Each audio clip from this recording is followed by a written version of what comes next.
While planning on talking about Quincy, I didn't want to talk too much about Thriller. Not that, I mean, and I'm not diminishing Thriller at all, you know, I mean, it's an unbelievably fantastic, it sold 100 million copies, but he was so much more than Thriller. And we have to talk a little about We Are the World, just because of where it came from, of what it stood for, and how it came about, because I can't envision how horrendous that session must have been at times.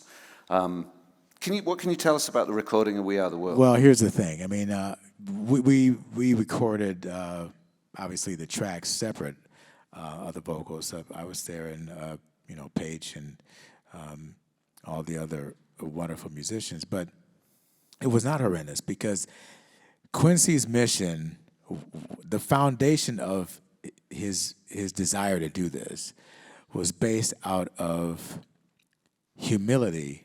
Really, that was his foundation: humility and gratitude. And he emphasized that by putting a sign on the door for all the artists. And we all remember that infamous sign: "Check your ego at the door." And only he could say that, and only he could be respected by everyone else to carry it through, you know. But it started with his humility. So what he's saying is, if I'm humble enough to come in here and do this, then all you guys need to follow suit.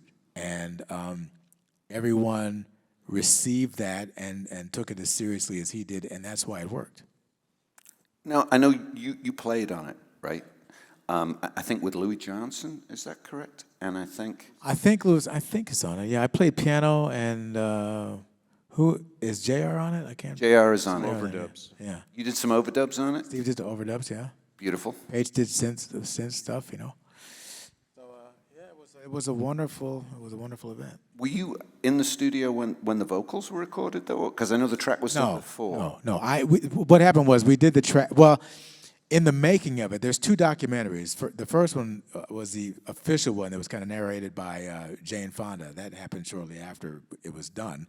And then there was the newer one that was mostly narrated by Lionel, called The Greatest Event in Rock and Roll History. You know, there's footage of Quincy wanted me and, you know, the other guys to be there for the demo. We did it at Lion Share Studios.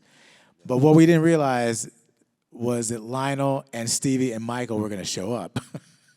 So I'm there at the piano looking all, you know, like I'm 12, you know, and all of a sudden here's Steve, Lionel, and Michael, and all these guys I'd worked with individually, but now they're all standing right next to me at the piano, and I'm like, you know, and of course while I'm doing this, there's like camera right there, and I'm like, okay, let me just try to keep it together because there's Stevie, Lionel, and Michael, and they're standing right there, you know. So I'm playing the thing, and so we did that separately. But when they did the vocals, they did it at Studio A and A&M. But they set up the huge sound stage, the Chaplin sound stage, for all of the artists, handlers, managers, families. And I went down and I watched it go down on monitors in the sound stage. So. I mean, I'm guessing every musician would have wanted to be in there, but I'm guessing at some stage someone had to say no. Oh, as far as the selection, yeah, but it was pretty widespread when they got everybody from Michael and Diana to, you know, Huey Lewis to Dan Aykroyd. You know, Aykroyd sitting there going, I don't know what I'm doing here, but it's great. I think it's great. It's like that documentary is available on Netflix, and if you haven't seen it, go watch it because it is fascinating. Yeah, because you get to see Lionel, you get to hear from Lionel's perspective, and you get a much clearer understanding of exactly what was at stake, because a lot was at stake. They had this secret mission to get all these artists in one room for one opportunity, and they couldn't blow it. You know, they couldn't do it. And so when they finally decided that, well, why don't we just do it the night of the American Music Awards? You don't have to fly anybody in. Everybody's already here. So now it's like, okay, we got to do the show, but where are we going to do the recording? Oh, all right, we've chosen the studio. It's A&M, but no one can know. Can you imagine doing that now in the age of Instagram? Honey, everybody would have been, no one would have showed up. And you got people like, Bruce Springsteen who drove in, right? He just drove a car. He's just like, hey, how you doing? I'm here for the thing. And they just show.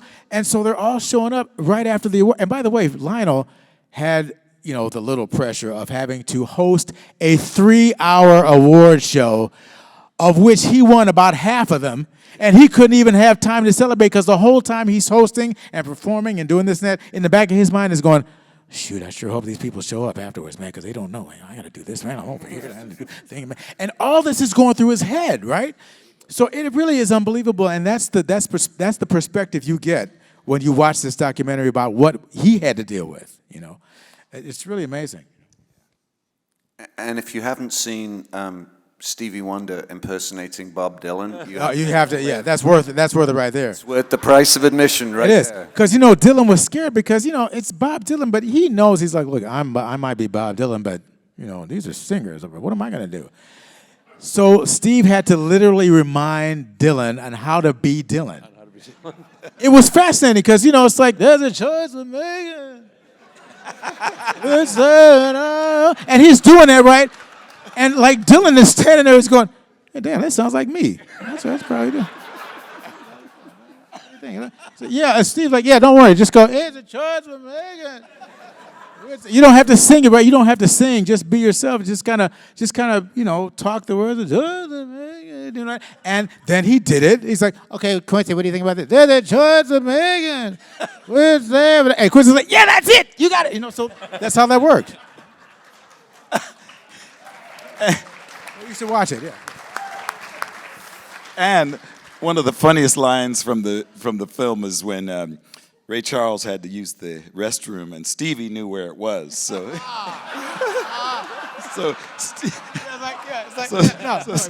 Steve said, "Oh, yeah, I got you." Steve shows Ray the blind leading the blind. Here we go. It's great. Yeah. And then there was a thing when there was some downtime, and Al Jarreau started a little impromptu, right? And everybody started joining in. And so it went on for a long time, and certain artists took verses. So Steve's just laid in the cut. He's just waiting, He's like, something about, if you then I have to say. And then when daylight comes, you're going to have to be driven home by me, or Ray. And everybody just broke up. I mean, it's incredible. You got to watch this thing. It's great. Dom Famularo here, the Sessions panel. This is so exciting. Thanks for watching. Thanks for subscribing. Click the subscribe button to be a part of what we're doing. The views help us tremendously. All of your comments, we read them and react to them. This is incredible. The support you're giving us is great. The Sessions panel. We'll see you real soon.